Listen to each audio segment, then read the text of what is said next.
ఎంచుకున్నాడు. అందులో వాటా కోరుతున్నట్టు కనబడుతోంది ఇప్పుడు.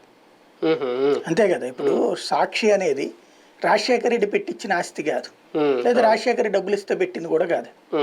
రాజశేఖర రెడ్డి ఉన్నప్పుడు సాక్షి బిగిన్ అయింది, కానీ పెట్టుబడి పలు సంస్థలు పెట్టుబడి పెట్టినాయి. అందులో దాని మీదనే కదా అంత పెద్ద రచ్చ నడిచింది. ఇది రాజశేఖర రెడ్డి ప్రయోజనాల వలన పొందినటువంటి వాళ్ళు ఇక్కడ పెట్టారనే కదా. దాంట్లో ఇంకా పెట్టుబడి ఏముంది? ఇతని పెట్టుబడి కూడా చాలా తక్కువ, 25 లక్షలు 50 లక్షలు అనినే కదా ఇప్పుడు వాళ్ళు కేసుల్లో పెట్టింది. జగన్ పెట్టుబడి 100 కోట్లు 1000 కోట్లు పెట్టలేదు దాంట్లో. అట్లా పెట్టుంటే ఒక 100 కోట్లు రాజశేఖర రెడ్డి 50 కోట్లు నా పేరు మీద, 50 కోట్లు మన పేరు మీదనే పెట్టాడంటే ఒక అర్థం ఉంది. పెట్టుబడులు పెట్టిన వాళ్ళు అందరూ బయట వాళ్ళు. ఇంకా అప్పుడు అందులో ఈవిడికి వాటా ఎట్లాగొస్తుంది? ఆ పెట్టుబడులు షర్మిలను చూసి పెట్టినప్పుడు, రాజశేఖర రెడ్డిని చూసి పెట్టినట్ట, లేదుగా జగన్మోహన్ రెడ్డిని చూసి పెట్టినట్టే అని చెప్తున్నారు కదా. అంటే ఇప్పుడు దాన్ని బట్టి ఏమర్థం అవుతుంది? జగన్కి సంబంధించిన భారతీయ సిమెంట్స్, లేకపోతే ఇవో, లేకపోతే సండూర్ పవరో, ఇంకా ఇట్లాంటివన్నీ ఉన్నాయి కదా.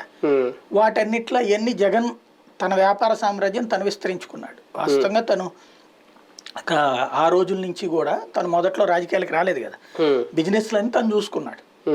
ఆ బిజినెస్లలో 50% ఏదో కోరుతున్నట్టుంది ఇప్పుడు దాన్ని బట్టి చూస్తే.